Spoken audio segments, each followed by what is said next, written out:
everybody. This is Randy with Carchaeology, and it is Friday.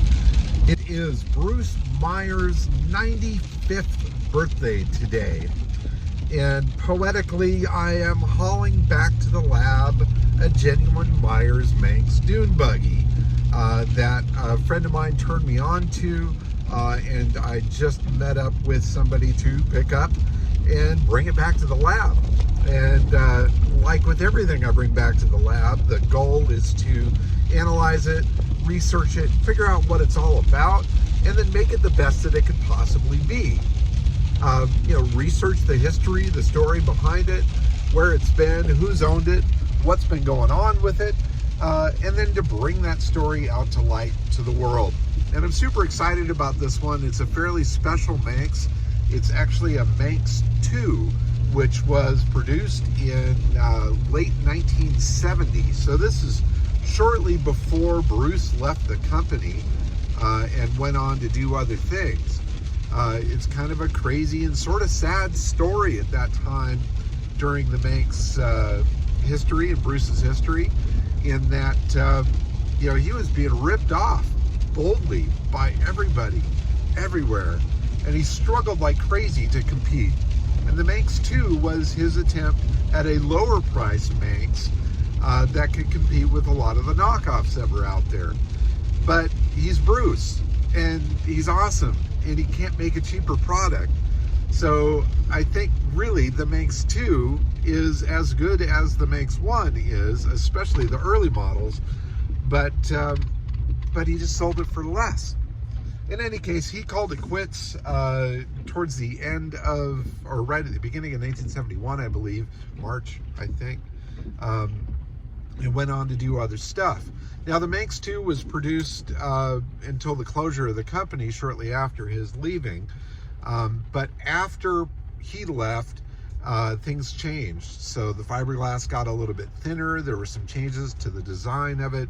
They weren't quite as strong. And also the numbering on those cars was changed from the traditional Meyers Manx 10-digit tag to a 4-digit tag. And that's one of the reasons, or one of the differences you can tell between Manx 2 early edition or late edition. And I'm learning a ton about these Meyers Manx buggies, about the whole history of the Manx company, and Bruce himself. It's been a treat and a treasure to learn about him and to learn about these cars and research all the little differences between the years and models. In any case, it's raining, it's 38 degrees, it's starting to sleet just a little bit maybe, but I'll walk you out here real quick and give you a quick peek here of this particular Manx. Now, of course, it looks fantastic when it's wet. Most things do, but it's a very good original one that's going to need some restoration. It's referred to as Manx 369 on the registry, and it's kind of neat that it has that personalized plate. And I'm looking forward to making it go.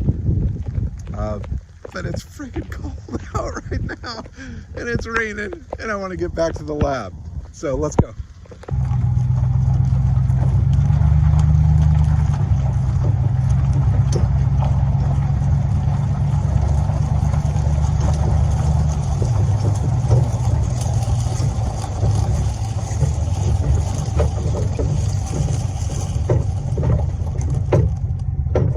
All right, so we made it back to the property with the Manx, and I'm going to try to get this thing into the lab if I can, so that it's out of the rain for this particular storm. Fortunately, it's let up just a little bit, and I'll be able to do that.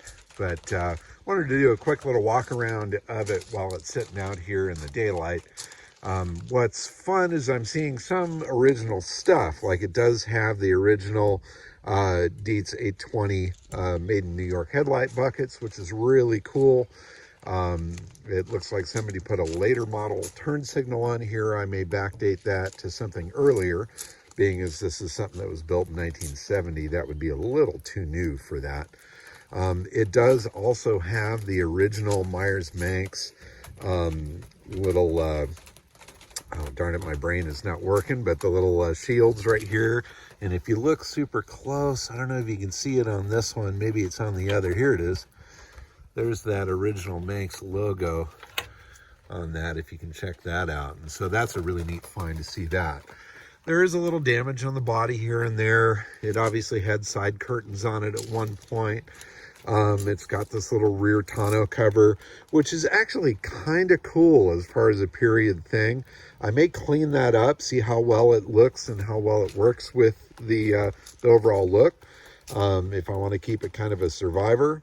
The tail lights, I don't know what these are off of, but they're huge, and I'd much rather see the original style VW tail lights. So this is something I'm definitely going to address. I'm going to peel off the goofy reflectors and that sort of thing.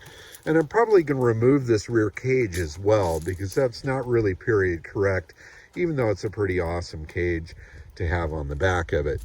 But it does have some nice fat smoothies on the back, and those will probably stay.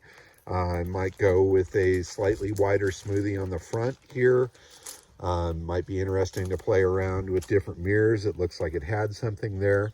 And the one thing that's really kind of fun about this car is, even though it's green, a lot like Mog, it actually was originally blue, just like Moondance the Manx. And if you look right here, you can see that original blue metal flake poking through.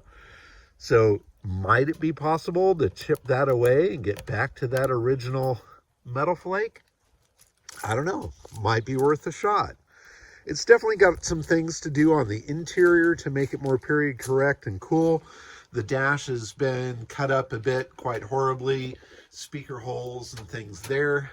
The shifter, I'm not sure what that's out of, but it's a little goofy. Might be fun to do a more original or earlier style steering wheel, so on and so forth.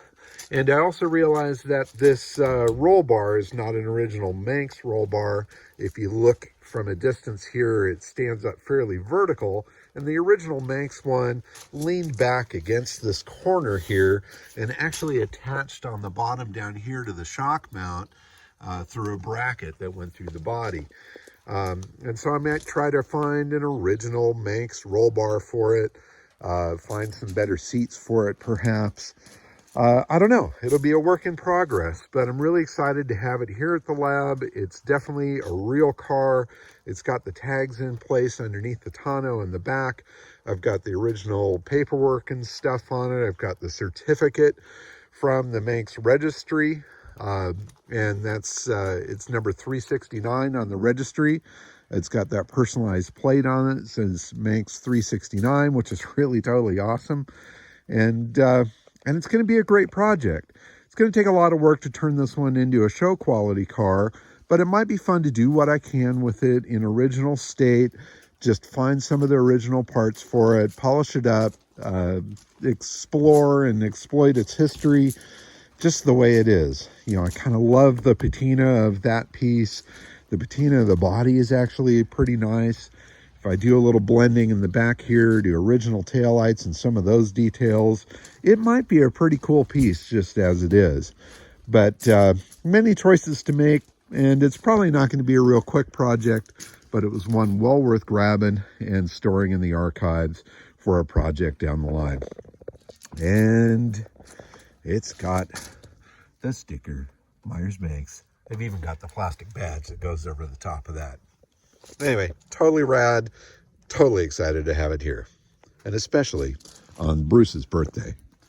Happy birthday, Bruce. Thank you for everything that you've done and all the smiles that you've put on everybody's faces when it comes to these goofy little dune buggies. Way fun.